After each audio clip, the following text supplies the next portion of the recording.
ya disebabkan ya, apa yang terjadi kepada mereka. Ada yang memperturutkan hawa nafsunya, ya ada yang kemudian ya memang karena jabatan kepemimpinan dan lain sebagainya. Itu pemicu-pemicu yang kemudian kita lihat dalam sejarah. Sehingga pernah terjadi perang besar-besaran seperti perang Siffin, ya korbannya kurang lebih 70.000 orang.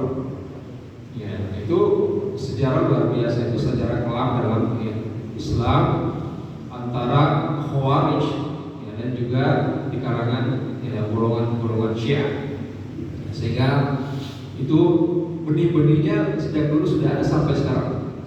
Dan seperti benih Khawarij yang tumbuh dalam umat Islam, memang Nabi Sallallahu Alaihi Wasallam pernah mengatakan ketika seorang ya, sahabat yang datang ya, saat itu dia mengatakan, wahai Muhammad, berikanlah kepada saya ya, zakat, pembagian zakat itu, dan berlaku adil. Nabi itu sangat marah, merah mukanya dan terlihat ya, apa yang kemudian Nabi tidak senangi. Nabi mengatakan, kalau saya tidak adil, siapa lagi yang bisa berlaku adil? Nabi setelah ya, orang itu pulang ya, mendapatkan bagian dari Rasulullah ya harta rampasan perang, maka Nabi mengatakan akan keluar dari sulbi orang-orang seperti ini yang nampaknya Islam, kelihatannya Islam, sementara mereka sebenarnya sudah keluar dari Islam. Ya perilaku yang sangat kasar, perilaku yang sangat beringas terhadap ya Nabi Sallallahu Alaihi Wasallam. Pemicunya karena bagian harta rampasan perang, karena harta duniawi. Ya sehingga muncul pernyataan yang kasar seperti itu.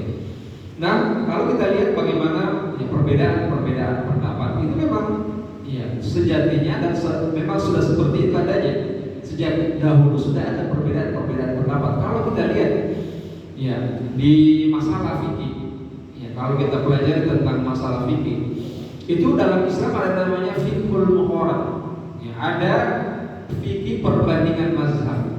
Sehingga di fakultas-fakultas syariat yaitu ada memang satu mata kuliah yaitu fikih perbandingan mazhab.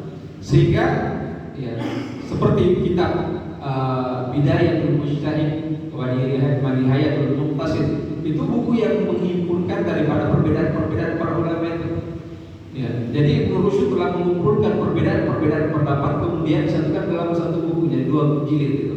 Ternyata di situ disebutkan ini masalah ini perbedaan yang Imam Malik mengatakan seperti ini boleh, Imam Syafi'i mengatakan wajib, kemudian ada yang makruhkan, ada yang bahkan yang tidak menganggapnya. Ini sudah seperti itu, sudah kental dalam ya, budaya ya Islam, dalam khususnya dalam kitab-kitab para ulama.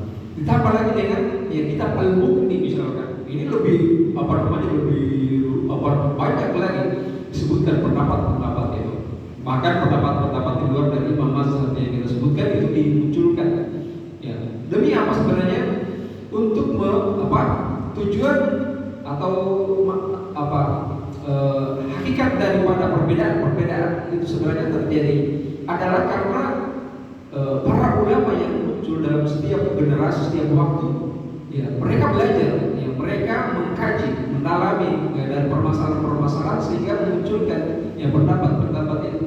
Bukan keinginan mereka untuk berbeda pendapat sebenarnya, bukan keinginan mereka untuk berikhtilaf, berbeda pendapat, bukan. Tetapi karena keinginan mereka, belajar mereka yang tentu berbeda-beda kualitasnya, sehingga muncullah ya daripada perbedaan-perbedaan itu. Sehingga ada yang mensahihkan ini, kemudian ada yang melemahkan. Itu dalam masalah ya, hadis misalkan. Karena jalur periwayatan hadis itu terjadi karena melalui perawi-perawi sebenarnya.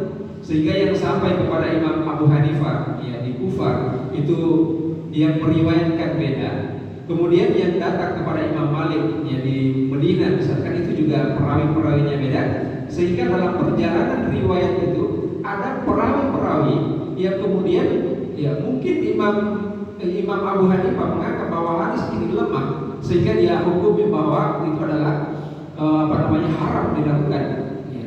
Sementara Imam Malik mengatakan ya justru wajib, kebalikan dari apa yang dikatakan Imam Abu Hanifah, karena adanya jalur periwayatan yang terjadi di antara riwayat itu ada ya, perawi perawi hadis yang dianggap lemah atau yang dianggap benar. Sementara jalur dari Imam Malik misalkan beda perawi-perawinya, sementara di Imam Abu Hanifah perawi-perawinya itu berbeda. Ya, sehingga dari perawi itu, dari beberapa perawi, mungkin Imam Abu Hanifah menganggap bahwa seorang perawi itu ada yang lemah hafalannya atau tidak amanah sehingga dia tidak terima hadis itu. Sementara matanya atau isinya, kandungannya mirip dengan apa yang diriwayatkan yang datang kepada Imam Malik, dan jalur periwayatannya adalah semua terpercaya, semua sehingga diterima. Nah, perjalanan yang dalam masalah ilmu inilah sebenarnya yang terjadi perbedaan di sana, sehingga munculnya fatwa-fatwa bahwa ini haram, ini halal, ini ada yang menganggap mubah dan lain sebagainya.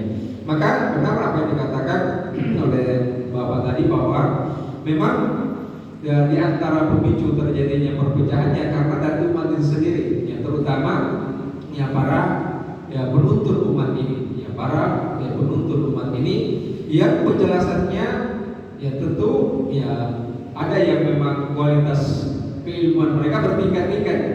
Ya, ada yang menyelami keilmuan ini ilmu Islam ini secara mendalam, ada yang mungkin setengah-setengah saja. Nah, yang setengah-setengah ini terkadang yang buat menyesatkan umat. Ya, ketika terjadi di persimpangan jalan dia bingung, dia harus belok ke kiri atau belok ke kanan. Nah, sementara dia punya pengikut. Terkadang ya karena pengikut followersnya ini banyak, akhirnya menyebabkan dia ya udah kita ke sini saja.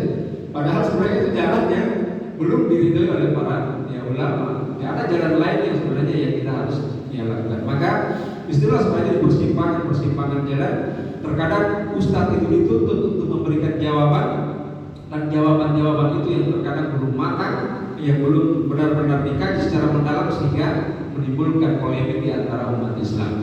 Maka yang paling selamat adalah ya kita masing-masing mencari kebenaran itu.